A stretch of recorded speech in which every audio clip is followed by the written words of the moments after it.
আসসালামু আলাইকুম সুপ্রিয় শিক্ষার্থীরা, নবম ও দশম শ্রেণীর সাধারণ গণিত অধ্যায় 2 সেট ও ফাংশন ঢাকা বোর্ড 2019 এই প্রশ্নে একটি ফাংশন দেওয়া আছে f(x) = 5x² + 3 by 5x² - 3 s একটি ক্রমজোড় সেট দেওয়া আছে, যে ক্রমজোড় সেটের প্রথম সদস্য থাকবে c এর মধ্যে এবং দ্বিতীয় সদস্য y belongs to d, অর্থাৎ দ্বিতীয় সদস্য থাকবে d এর মধ্যে।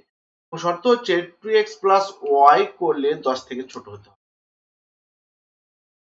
এবং সি তালিকা পদ্ধতিতে একটা সেট দেওয়া আছে 1 3 5, ডি একটি সেট দেওয়া আছে 2 4 7।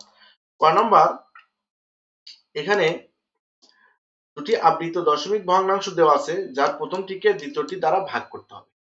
তো আবৃত দশমিক ভগ্নাংশ ভাগ করার জন্য এটিকে আমরা প্রকৃত দশমিক ভগ্নাংশে পরিণত করে নিব।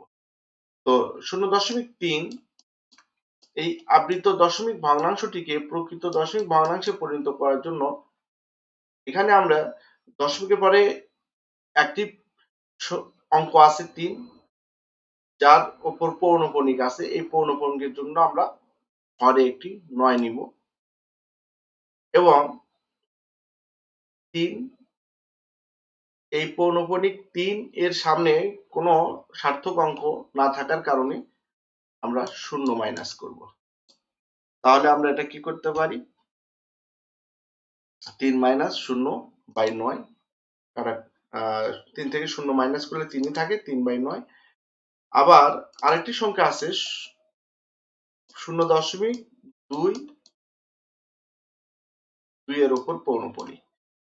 এটার জন্য আমরা কি করব, এটাকে আমরা প্রকৃত দশমিক ভগ্নাংশ করার জন্য এই পৌনঃপুনিকের জন্য একটা 9 এবং তার সামনে একটি একটি সার্থক অঙ্ক 2 থাকার কারণে এবং যার উপর পৌনঃপুনিক নাই, শুধু 2 একটি অঙ্ক আছে, এর জন্য একটা 0 হবে। তাহলে এখানে হবে 22 এবং পৌনঃপুনিকের সামনে একটি সার্থক অঙ্ক থাকায় সেটা মাইনাস হবে, মাইনাস। তাহলে এখানে 22 থেকে 2 মাইনাস করলে আমাদের হবে 20, 20/90।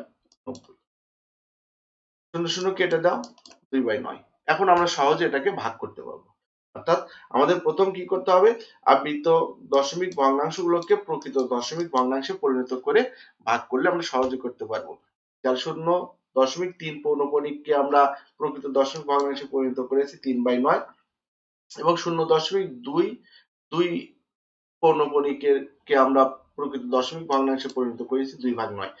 এখন এই ভাগকে আমরা গুণ করলে পরের ভগ্নাংশটি উল্টিয়ে যাবে, 3/9 গুণ 9/9। কাটাকাটি করলে এখানে থাকবে 3/2 ইকুয়াল টু, অর্থাৎ 3/2 মানে 1.5। নির্ণয় ভাগফল 1.5। এরপরের প্রশ্ন আছে f of 1/t² + 1 by f of 1/t² - 1 এর মান নির্ণয় করতে হবে। তো এখানে f of x দেওয়া আছে, এখানে যদি আমরা 1/t² বসাই তাহলে x পজিশনে x এর পরিবর্তে আমাদের শুধু 1/t² বসবে, পাওয়ার ঠিক থাকবে, পাওয়ার যা আছে তাই থাকবে। তাহলে আমরা এটাকে কি করব, f of x আমাদের দেওয়া আছে 5x² + 3 বাই 5x² - 3। এখানে যদি আমরা f of 1/t² বসাই, শুধু x অবস্থানে x এর পরিবর্তে 1/t² হবে, 1/t² whole square plus 3 5 * 1/t² - 3। তো এখানে আমরা স্কয়ার উঠিয়ে দিলে t⁴ হবে 5/t⁴ মাইনাস প্লাস 3 5/t⁴ - 3। এখানে আমরা লসাগু করে নিতে পারি t⁴ এবং লবেও আমরা t⁴ লসাগু করে নিব। তার t⁴ লসাগু করলে থাকবে 5 + 3t⁴ এবং লবে t⁴ লসাগু করলে হবে 5 - 3t⁴। নিচের ভগ্নাংশটি আমরা উল্টিয়ে দিব, উল্টিয়ে দিলে আমাদের এখানে t⁴ এবং এই t⁴ কেটে যাবে, থাকবে 5 + 3t⁴, 5 - 3t⁴। এটাকে যদি আমরা যোজন বিয়োজন করি তাহলে আমরা প্রমাণ করতে পারবো, এই যে যোজন বিয়োজন করলে এটা প্রমাণ করতে পারবো।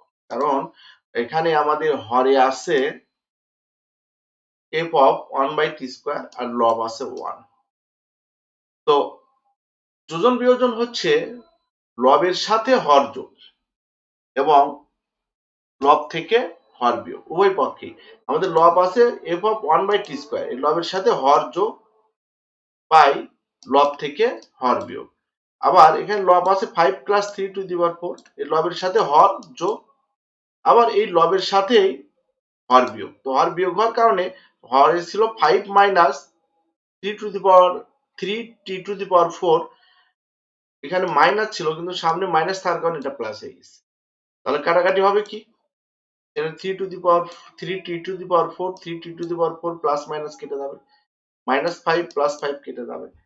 তাহলে থাকবে f of 1/t² plus 1 f of 1/t² minus 1 equal to 10/6t⁴। এখানে কাটাকাটি করলে হবে 5, এখানে হবে 3। অতএব f of 1/t² by f of 1/t² plus 1 by f of 1/t² minus 1 equal to 5/3t⁴। এরপরের প্রশ্ন আছে s অন্বয়কে তালিকা পদ্ধতিতে প্রকাশ করে এর ডোমেন নির্ণয় করো। তো প্রথম আমরা তালিকা পদ্ধতি প্রকাশের জন্য এটা সি এবং ডি এখানে বলে দিছে আমাদের, এটা হবে এক্স ওয়াই ক্রোমোজোম যার এক্স গুলো সি এর মধ্যে থাকবে এবং ওয়াই গুলো ডি এর মধ্যে থাকবে। তাহলে আমরা যদি সি এবং ডি এর মানকে আমরা কার্টেসীয় গুণজ করি তাহলে আমরা পাবো ক্রোমোজোম সেট পাবো। দেওয়া আছে সি 1 3 5 এবং ডি 2 4 7 এবং এস অন্বয় করতে হবে এক্স ওয়াই ক্রোমোজোম যার এক্স গুলো সি তে এক্স বিলংস টু সি এবং ওয়াই গুলো ডি তে ওয়াই বিলংস টু ডি দেওয়া আছে এবং শর্ত আছে 2x + y করলে 10 থেকে ছোট হতে হবে। তো আমরা এই শর্তের উপর ক্রোমোজোম গুলো বের করার জন্য আমরা সি এবং ডি এর মানকে কার্তেশীয় গুণজ করে নিব।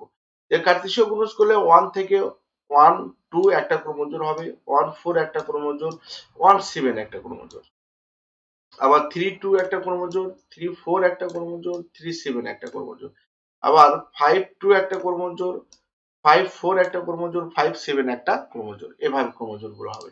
তাহলে 1 2 1 4 1 7, আবার 3 2 3 4 3 7, আবার 3 5 2 5 4 5 7।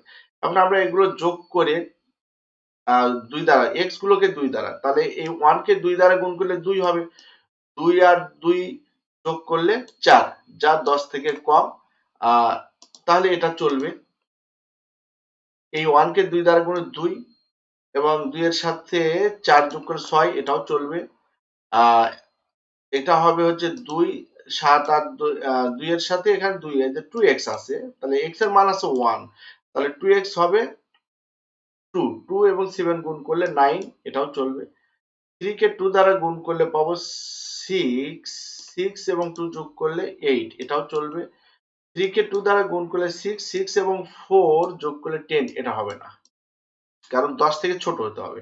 3 কে 2 দ্বারা গুণ করলে 6, 6 7 13, এটাও চলবে না, এটাও চলবে না, কারণ 5 কে 2 দ্বারা গুণ 10, 10 2 যোগ করলে 12, চলবে না। 5 কে এটা 14 হবে, চলবে না, এটা 17 হবে, অর্থাৎ 5 কে 2 দ্বারা গুণ 10, 10 আর 7 যোগ করলে, তাহলে আমাদের চলতেছে 1 2 1 4 1 7 3 2। এস এর শর্ত 2x + y করলে 10 থেকে ছোট হবে। তাহলে এই ছোট মানগুলো আমরা কোনটা পেলাম, 1 2 1 4 1 7 এবং 3 2। এখান থেকে ডোমেন নির্ণয় করতে হবে। তো এখানে ডোমেন হলো প্রত্যেকটা ক্রোমোজোমের প্রথম উপাদান 1, এখানে 1 আছে, ওখান 3 1 মিলে আমরা একটা 1 নিতে পারি, আর এখানে আছে 3, অর্থাৎ এই প্রথম এলিমেন্ট গুলোকে ডোমেন বলা হয়, প্রথম সদস্যগুলো ডোমেন এবং দ্বিতীয় সদস্যগুলো রেঞ্জ।